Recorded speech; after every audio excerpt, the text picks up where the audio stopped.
হয় হিমাক্ষী, আমি পুৱাৰ পৰা এই দৃশ্য দেখুৱাই আছোঁ আৰু এইখিনি মুহূৰ্তত যিহেতু সকলোখিনি সাজু হৈছে, SITৰ টীম সাজু হৈছে আৰু এয়া হৈছে CID কাৰ্যালয়ৰ যিহেতু পৰিৱেশ আৰু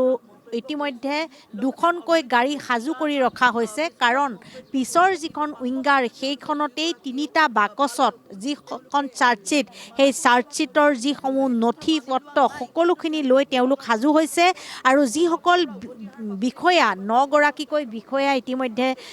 আদালতলৈ যোৱাৰ বাবে সাজু হৈছে। বিষয়াসকল তেওঁলোক ইয়াত আহি উপস্থিত হৈছেহি আৰু বিশেষকৈ কোনো কাৰণতে এই যে চাৰ্জশ্বীট দাখিল কৰিবলৈ আদালতলৈ ৰাওনা হওঁতে কোনো ধৰণৰ যাতে পৰিস্থিতিৰ সন্মুখীন হ'ব নোৱাৰে, তাৰ বাবেও তেওঁলোকে সকলোখিনি নিৰাপত্তাৰ দিশটোৰ ক্ষেত্ৰতো গুৰুত্ব দিছে। আৰু কিছু সময়ৰ পিছতে ইয়াৰ পৰা যিহেতু ৰাওনা হ'ব সৰ্ববৃহৎ এখন পানী নহৰকা যিহেতু তদন্ত বিচাৰিছে সকলোৱে, কাৰণ সংস্কৃতিৰ যিগৰাকী আইকন তেওঁলোক হেৰুৱাই অসমবাসীয়ে তিনিটাকৈ মাহ আচলতে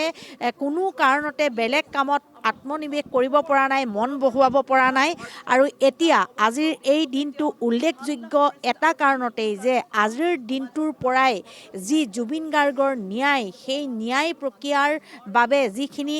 আইনী প্ৰক্ৰিয়া সেই সকলোখিনি কাম কাজ আদালতত আৰম্ভ হ'ব দাখিল কৰাৰ পিছত, কাৰণ আৰক্ষীয়ে তদন্ত কৰিলে, আৰক্ষীয়ে তদন্ত কৰি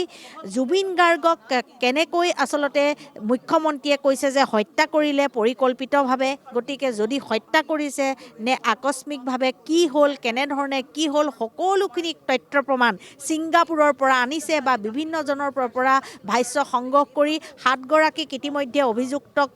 কাৰাগাৰত ৰখা হৈছে।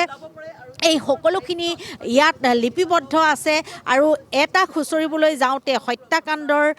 যি ঘটনা সেই খুচৰিবলৈ যাওঁতে যিসমূহ টকা পইচা লেনদেন, জুবিন গাৰ্গৰ যি কোটি কোটি টকা লুণ্ঠন চলালে সিদ্ধাৰ্থই, সেই সকলোখিনি ইয়াত আচলতে লিপিবদ্ধ কৰা হৈছে। গতিকে সেই সকলোখিনি চাৰ্জশ্বীটত উল্লেখ আছে আৰু এই যিখন চাৰ্জশ্বীট দাখিল কৰাৰ বাবে তেওঁলোক সাজু হৈছে আৰু আজিৰ পৰা আইনী প্ৰক্ৰিয়াৰে আইনে আদালতে কাক শাস্তি বিহে বা কেনেধৰণে কি কৰে সেইটো আমি পিছৰ পৰ্যায়ত জানিবলৈ পাম। কিন্তু এটা কথা ক'ব লাগিব যে 24 তাৰিখে SIT গঠন হৈছে, 25 তাৰিখৰ পৰা যিহেতু ছেপ্টেম্বৰৰ 25 তাৰিখৰ পৰা যি তদন্ত প্ৰক্ৰিয়া সেই তদন্ত প্ৰক্ৰিয়া আৰম্ভ হৈছে, বিভিন্নজনক ইয়ালৈ সোধা পোছা কৰিছে আৰু তেনেধৰণে বহুখিনি তথ্য পাইছে যে জুবিন গাৰ্গৰ যি মৃত্যু সেই মৃত্যু কোনেও সহজভাৱে মানি ল'ব পৰা নাই। আজিৰ তাৰিখতো সকলো এটাই কৈছে যে #Justice4Jubin Garg, কাৰণ ইয়াত জুবিন গাৰ্গৰ দৰে মানুহৰ কোন শত্ৰু আছিল? বিষ খুৱাই সিদ্ধাৰ্থই বা যিসকল তেওঁলোকৰ লগত গৈছিল তেওঁলোকে হত্যা কৰিলে নেকি, সেই সকলোখিনি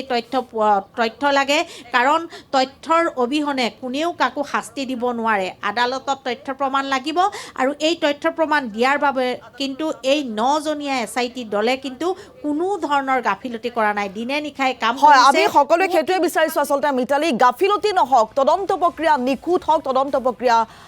ক্ষীপ্ৰ হওক।